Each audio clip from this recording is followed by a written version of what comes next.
All right, let's dive right in. Today, we're going to take some really simple ingredients. We're talking flour, eggs, sausage, and turn them into a pasta dish that is absolutely stunning. You know, restaurant quality. But this isn't just about following a recipe. Nope. We are going to dig into the science that makes it all tick. And that right there, that's really the whole point. This isn't just about learning one dish. Think of this as a guide to the fundamental principles that are going to make all of your cooking better. It's a framework you can use for pretty much countless other meals. So here's how we're going to break it down. We'll start with why fresh pasta is even worth it. Then, we'll get our hands dirty crafting the perfect dough.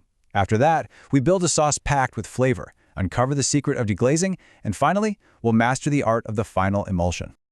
Okay, first things first. Why on earth should you bother making fresh pasta? I get it. It seems like a ton of work. But once you look at the actual science behind it, the difference is, well, it's undeniable. So check this out. It all comes down to moisture content. Fresh pasta is sitting at around 30% moisture, while the dried stuff is way down at 12%. Now, what does that mean? It means fresh pasta has this tender, porous surface that doesn't just get coated in sauce, it literally absorbs it. Every single bite is just packed with more flavor. And this chart? This explains exactly why chefs are so obsessed with 00 flour. See that lower protein content, that 8 to 9%? That creates a gluten network that's kind of magical. It's strong, but it's also incredibly delicate. So you get this silky, tender texture that's amazing with sauces, but it's still got enough bite that it doesn't just fall apart. All right, let's move on to actually crafting the dough. And this is a very hands-on, physical process. You're not just mixing stuff here, you are literally building the foundation of your pasta's flavor and texture from the ground up. Now, that kneading step for a solid 8 to 10 minutes is absolutely crucial. You are actively building and aligning this gluten network that gives the pasta its structure, its chew. You'll know it's ready when you can give it a little poke and it bounces right back at you. So, after all that hard work kneading, you might be tempted to just jump ahead. But you absolutely cannot skip this next step.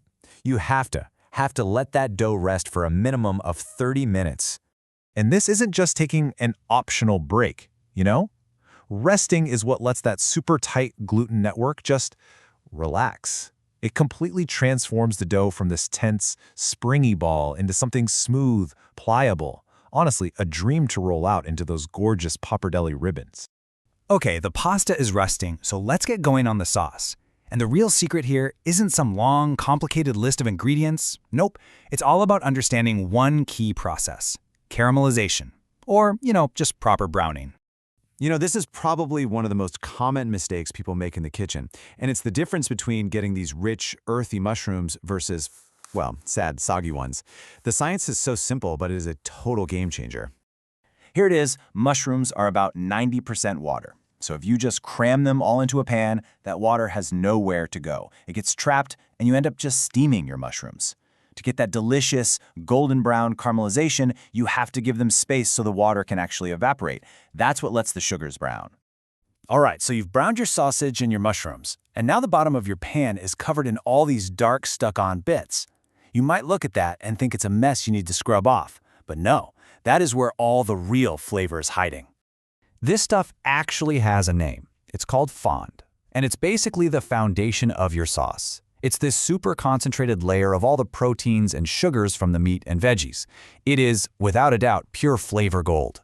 So, how do you unlock it? The process is called deglazing. You just pour in a liquid, in this case some dry white wine, and as it starts to bubble, use a spoon to scrape up all that fond from the bottom. It dissolves right into the wine, lifting every single last bit of that amazing flavor into your sauce. Okay, we have arrived at the final, and honestly, maybe the most important technique of all. This one step is what really separates a decent home-cooked pasta from a truly professional, restaurant-quality dish. So forget about reaching for heavy cream to make your sauce rich and creamy. The key to an unbelievably luxurious sauce is already sitting right there in your pasta pot. It's that cloudy, starchy water that most of us just pour straight down the drain. And this slide, this really nails the goal. The Italians have a perfect word for it: mantecato. It describes that beautiful, creamy, glossy sauce that perfectly clings to every single strand of pasta, instead of just making a sad little puddle at the bottom of the bowl. Now, pay close attention, because the most critical part here is step 3. You have to take the pan off the heat before you add the cheese. If that sauce is too hot, the cheese is just going to break and turn all grainy. But adding it off heat while you're tossing everything vigorously, that lets it melt perfectly into a silky, beautiful emulsified sauce. So here's the science of how that works. The starch that comes off the pasta when it's boiling is an emulsifier. It's like this magic ingredient that literally grabs onto the fat molecules from the cheese, the oil, and the water molecules, and it forces them to become friends. That's what creates a stable, creamy sauce that just will not separate.